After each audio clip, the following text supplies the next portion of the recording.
प्यार को मैं अपने सीने से लगाता हूँ, सीधा सीधा अपनी औकात पे आता हूँ। अभी सम्मेलन के माध्यम से पूरा देश जाता हूँ सर, अटक से कटक तक, कश्मीर से कन्याकुमारी तक। लोग भीड़ लगाते हैं, पूछते हैं बेटा कहाँ से आए हो? मैं उनको बताता हूँ झारखंड से। बोले झारखंड में देखने लायक क्या क्या चीजें हैं? मैं उनको बताता हूँ खटारा बस है।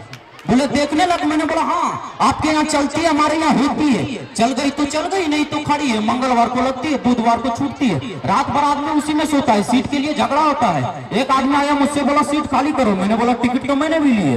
बोले नहीं नहीं सीट खाली करो। मैंने बोला क्या सबूत है? बोले मैंने सीट पे रुमाल डाला। बोले रुमाल डालने से सीट आपकी हो गई? मैंने बोला मेहरबानी कीजिए कि बाजू में मेरी मिसेज बैठी, उस पर नहीं डाला, नहीं तो वो भी मेरी हो जाती।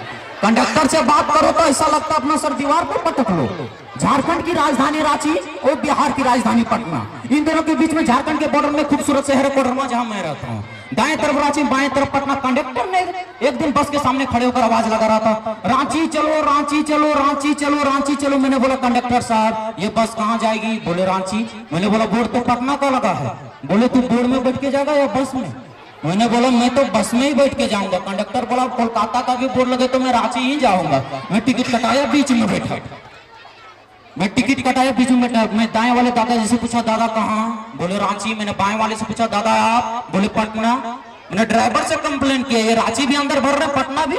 ड्राइवर बोला चुपचाप बैठ जाओ, गाड़ी छूटते समय पैसेंजर गिनेंगे, जहां के ज्यादा होंगे बस वहीं जाएंगे। जब हम घरों से निकलते तो हमारी यहाँ की बूढ़ी औरतें चंदन करती, तिलक लगाती, आरती उतारती, बोलती बेटा तू सरकारी बस से जा रहा है, अब तू आएगा कि तेरी खबर ही आई। किसी को भरोसा नहीं कि आदमी पहुंचता कि नहीं पहुंचता। अब मैं सीधा सीधा अपनी औकात पे आता हूँ, 2-3 कविताएं आपको सुनाता हूँ। मैं कविताएं सुनाता हूँ 2 या 3 जम गया तो सचिन, नहीं तो अजहरुद्दीन। झारखंड की एक खटारा बस 4 घंटे में केवल 4 किलोमीटर चली। स्पीड देखना सर, बस की नहीं कविता की। झारखंड की एक खटारा बस 4 घंटे में केवल 4 किलोमीटर चली। हमने कारण पूछा तो बोले दुर्घटना से देर बढ़ी, बस 5 बार रुकी। मैंने बोला ये बस बार बार क्यों रुकती है? बोले भाई साहब एक भैंस परेशान कर रही है। बोले भैंस तेज चल रही है बस? बोले अभी तो भैंस ही तेज चल रही है। तो मैंने बोला जब इतनी धीमी बस चल रही तो मैंने टीपीसीओ देखा, फोन करके आता हूँ, दौड़ के पकड़ लूंगा। बोले दौड़ के नहीं आना, नहीं तो आगे वाले में बैठ जाओ। 4 घंटे लेट आई राज परिवहन की बस, सवारियों से भरी हुई ठसाठस। कंडक्टर छत पे बैठकर टिकट बना रहा था, ड्राइवर खड़े होकर गाड़ी चला रहा था। बस में बिल्कुल 5 आदमी बैठे, वो कहाँ बैठे? बस का पहला ड्राइवर हमारे यहाँ, जो खड़े होकर गाड़ी चलाते हैं, ब्रेक मारते तो कांच फोड़ के बाहर हो जाते हैं। इसीलिए हमारे बसों में कांच ही नहीं होती। बिना कांच की खिड़कियां, बिना दरवाजे की बस गजब की जच रही थी। अच्छा, बिना कांच की खिड़कियां, बिना दरवाजे की बस गजब की जच रही थी। वो केवल हॉर्न छोड़ के पूरी बस बज रही थी।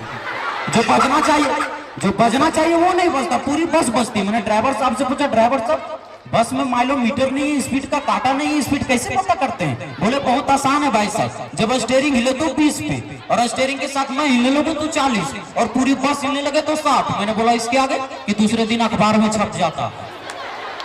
सामने से आती हुई भैंस को देखकर बस अचानक पिचक गई। आपके यहाँ जानवर पिचकते हैं, हमारे यहाँ बसें पिचक जाती हैं। सामने से आती हुई भैंस को देखकर बस अचानक पिचक गई। वो नाले से बची तो सीधा नदी में उतर गई।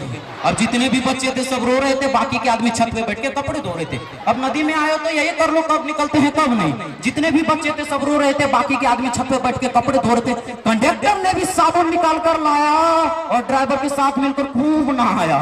एक आदमी बोला भाई साहब बस को बाहर कैसे लाएंगे? ड्राइवर बोला धक्का कौन, आपके बाप लगाएंगे? यात्रियों ने जैसे ही धक्का लगाया, जैसे ही बस को बाहर लाया, एक आदमी बोला भाई साहब ब्रेक फेल हो जाने पर क्या करते हैं? अंकल बोला, ड्राइवर बोला अंकल आप खामों का क्यों डरते हैं? अंकल आपकी यही बात सबसे ज्यादा खल रही है कि ये सरकारी बस पिछले 5 सालों से बिना ब्रेक की चल रही है। अब अंतिम 4 लाइन कविता का संदेश, कविता का दर्द आप तक पहुंचा तो आशीर्वाद देना। ड्राइवर बोलो बापूजी अगर इसी तरह आबादी बढ़ती रही तो आबादी के बोझ से ये पूरी धरती, ये रांची, ये पटना, ये कोलकाता ये बस की तरह हिलेगी और आने वाली पीढ़ी को छत पर भी जगह नहीं मिलेगी। आने वाली पीढ़ी को छत पर भी जगह नहीं मिलेगी।